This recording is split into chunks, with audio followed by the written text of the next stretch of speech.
যে সুপ্রিম কোর্টে হাসিনা এবং ভারত নিয়োজিত বিচারকরা একটা কু করতে চেয়েছে, এটার ইনস এন্ড আউট নিয়ে আমি চাচ্ছি আপনি একটু ইলাবোরেট করেন, আপনার নলেজ যেটা আছে, আপনি যে তথ্যটা পেয়েছেন প্লিজ। প্রথম দিকে যখন আপনার এই গভর্নমেন্ট ফরমেশন একটা প্রবলেম আছে, প্রবলেমটা এখনো এটা কিভাবে তারা ঠিক করবে আমি জানি না, কারণ ইন্টারিম গভর্নমেন্টে কখনোই উপদেষ্টা হয় না। এইটা হয় উপদেষ্টা শব্দটা আসে অ্যাজ পার কনস্টিটিউশন আর পৃথিবীর যেখানে যেখানে প্র্যাকটিস আছে যে তারা হবে কেয়ারটেকার গভর্নমেন্টে। Because of their interim government they should use prime minister, কিন্তু তারা এটা রাজনৈতিক দলগুলোর চাপে তারা এটা করতে পারে না। এখন আপনার এই ফরমেশনের ঘাটতি, এখন উপদেষ্টা হইলে যখনই উপদেষ্টা হয় কনস্টিটিউশন এখনো বহাল আছে, এই যে কারণে রাষ্ট্রপতি চুপ্পু সাহেবও আছেন বহাল। এখন তারা হচ্ছেন চুপ্পু সাহেবের উপদেষ্টা।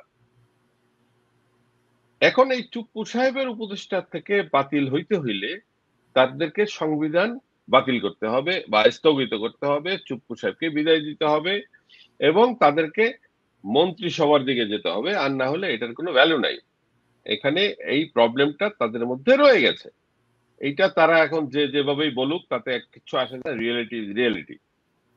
যে কারণে আপনার প্রথম দিকে তারা রেটিফিকেশনের জন্য এটা সুপ্রিম কোর্টে পাঠাইল, সুপ্রিম কোর্ট ভয়ে ভয়ে তারা কিন্তু 7 জনে দিয়ে দিল পারমিশন যে হ্যাঁ এই সরকার ঠিক আছে।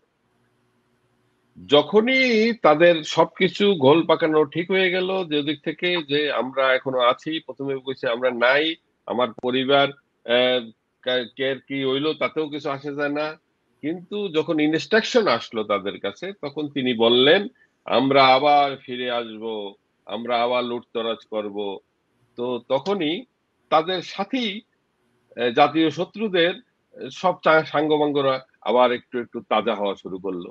তখন ওই জুডিশিয়ারিতে ঢুকানো এই বদমাইশ গুলা তারা তখন জোট পাকাইলো, জোট পাকাইয়া তারা একটা আপনার ভার্চুয়াল সভা করে এইটাকে তারা এই সরকারকে অবৈধ ঘোষণা করার জন্য একটা পায়তারা নিল।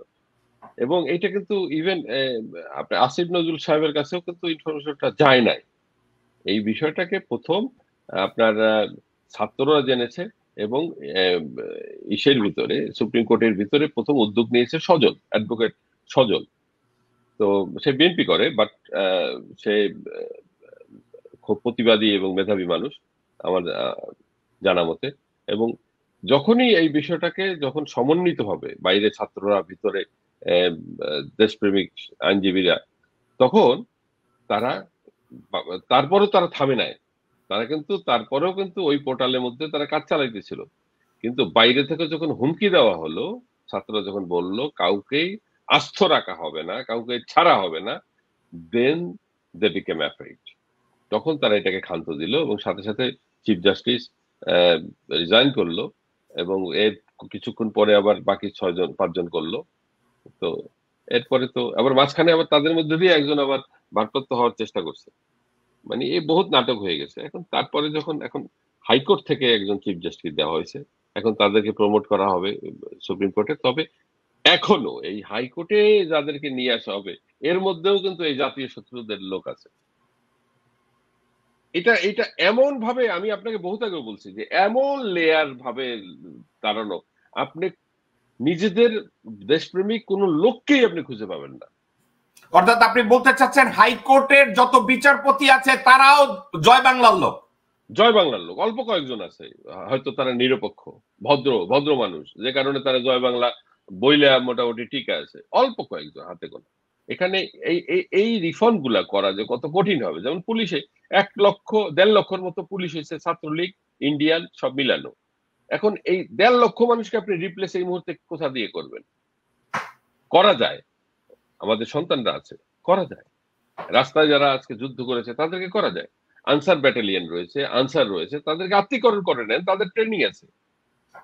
এসপি দেরকে আপনি এই যে অফিসাররা এগুলো তো সব হয়েছে আওয়ামী। আপনি আর্মি থেকে 64 জন মেজরকে ডেপুটেশনে পাঠান 5 বছরের জন্য। আমি একমত আপনার সাথে, আমি একমত। বুঝছেন, 64টা ডিস্ট্রিক্টে এক একজন মেজর পাঠাবে এজ এ এসপি, নেক্সট 5 বছর তারা থাকবে, তারা থাকবে। আপনার রেপুটেশন, নাহলে আপনি আর্মির ডন না থাকলে তো আপনি এই এই এই বদমাইশগুলো আবার শুরু করবে। আর পুলিশের কাছ থেকে কোনো হেভি অস্ত্র রাখা যাবে না, পুলিশকে সর্বোচ্চ আপনি স্মল আর্মস দিয়ে দিতে পারেন, তারা হেভি অস্ত্র থাকবে না। হাসিনা পুলিশের মধ্যে মর্টার, তাদের ভিতরে গান, 14 মিলিমিটার গান তাদেরকে দিয়েছে।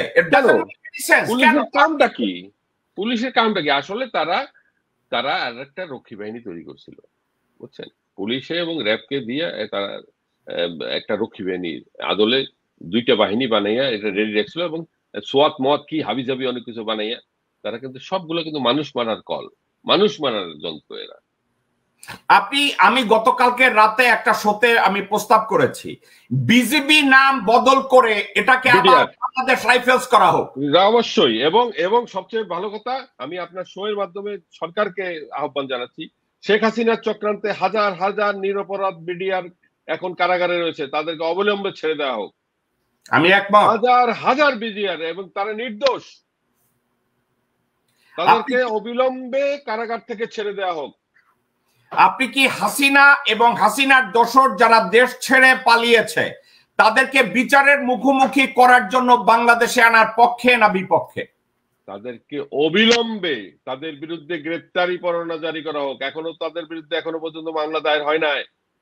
আমি মনে করি অবিলম্বে প্রতিটি এলাকায় যার যার যেভাবে ক্ষতি হয়েছে প্রত্যেকেই যেন নিকটস্থ থানায় গিয়ে মামলা করে, এবং নাম ধরা এই মামলাগুলোর একত্রিত করে আন্তর্জাতিক পরোয়ানা জারি করা হোক।